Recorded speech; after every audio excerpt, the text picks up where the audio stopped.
اللہ تعالیٰ فرماتا ہے اِنَّا عَرَضْنَا الْأَمَانَةَ عَلَى السَّمَاوَاتِ وَالْأَرْضِ وَالْجِبَالِ. جب ہم نے اس قرآن کو نازل کرنے کا ارادہ فرمایا، اِنَّا عَرَضْنَا الْأَمَانَةَ، اللہ فرماتا ہے یہ ہماری امانت ہے، یہ تمہارے پاس ہم نے امانت بھیجی ہے. تو مجھے ایک بات تو بتاؤ، امانت میں خیانت کرنا مومن کی علامت ہے کہ منافق کی؟ نہ بولے، شرم ہونی ہے، نہ بولیے گا کیونکہ ہم ایسا کر رہے ہیں. کیا فرمایا میرے مصطفیٰ نے؟ منافق کی 3 نشانیاں اور ایک بات میں 4 نشانیاں. کیا فرمایا؟ جب بولے تو گالی نکالے، وعدہ کرے تو اس کا خلاف کرے، امانت اس کے پاس رکھی ہے تو اس کے اندر خیانت کرے. اب دیکھیں اللہ فرماتا ہے اِنَّا عَرَضْنَا الْأَمَانَةَ، یہ امانت ہم نے دی ہے تمہیں.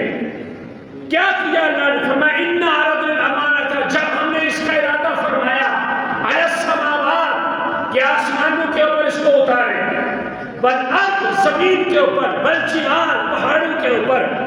آسمان بھی ہاتھ جوڑ کے کھڑا ہو گیا، زمین نے بھی منت کی، والجبال اور پہاڑ بھی پریشان ہو گئے، لرزہ پر اندام ہو گئے اور کانپنے لگے. وہ کہنے لگے مولا نانا ہم اس امانت کا بوجھ نہیں اٹھا سکتے،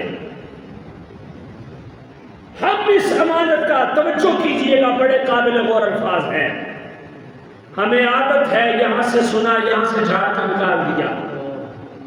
نہ اب نہ کیجئے گا، چھوڑ دے ساری چیزیں، توجہ سے سنیں. اللہ فرماتا ہے اِنَّا عَرَضْنَا الْأَمَانَةَ عَلَى السَّمَاوَاتِ وَالْأَرْضِ وَالْجِبَالِ.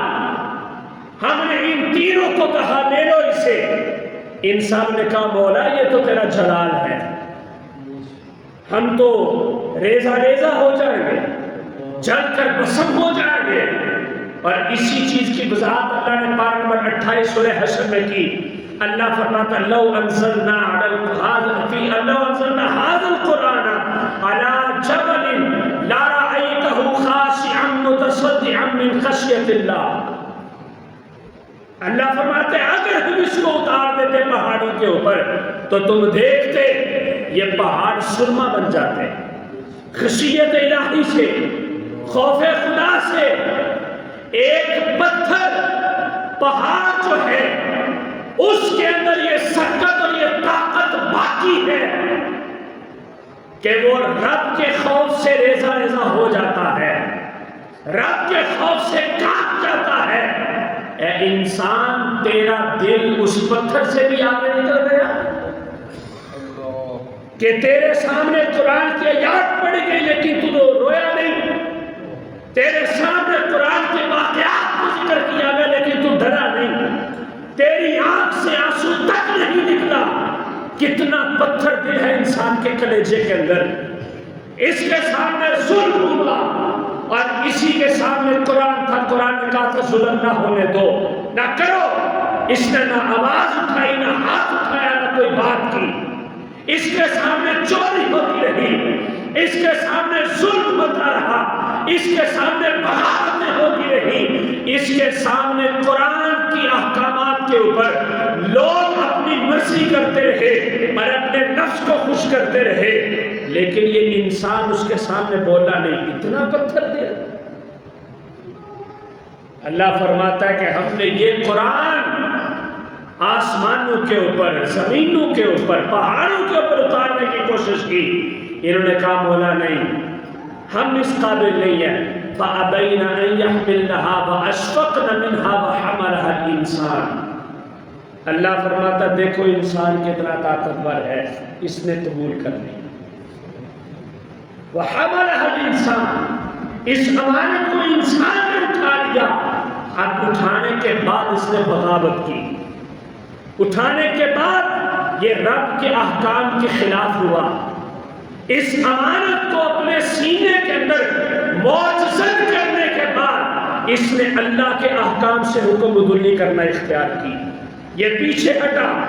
میرے آقا کریم علیہ الصلوۃ والسلام نے اسی بات کو ذکر کرتے ہوئے حضور نے ارشاد فرمایا، اللہ تعالیٰ کے پیارے محبوب صلی اللہ علیہ وسلم، یہ مسلم شریف کی روایت ہے اور کو کتاب فضائل قرآن میں ما یتعلق بہ، قرآن پاک کے فضائل کے بیان کے اندر اس کو ذکر کیا گیا۔ حضرت جناب اس کو ذکر کرنے والے ہیں نبی کریم علیہ السلام، حضور نے ارشاد فرمایا لوگوں سنو، ان اللہ یرفع بہذا الکتاب اقواما ویضع بہ آخرین، یہ وہ واحد کتاب ہے کہ جس کے ذریعے سے اللہ تعالیٰ بہت ساری قوموں کو عزتیں بھی عطا فرمائے گا اور بڑے سارے لوگوں کو اس کی وجہ سے ذلیل بھی کرے گا۔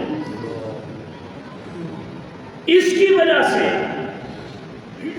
اب آپ کہیں گے کہ حضرت آپ یہ ایسا کیسے کہہ سکتے ہیں کہ قرآن کو ماننے والے ذلیل ہو گئے؟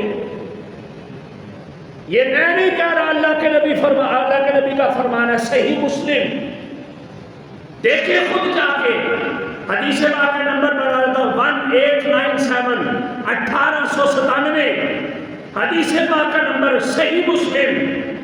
میرے مصطفیٰ فرماتے ہیں اللہ تعالیٰ اس قرآن کی وجہ سے بڑے سارے لوگوں کو عزتیں بھی دے گا اور اسی قرآن کی وجہ سے بڑے سارے لوگوں کو ذلیل بھی کرے گا۔ عبداللہ ابن عمر اس کے راوی ہیں۔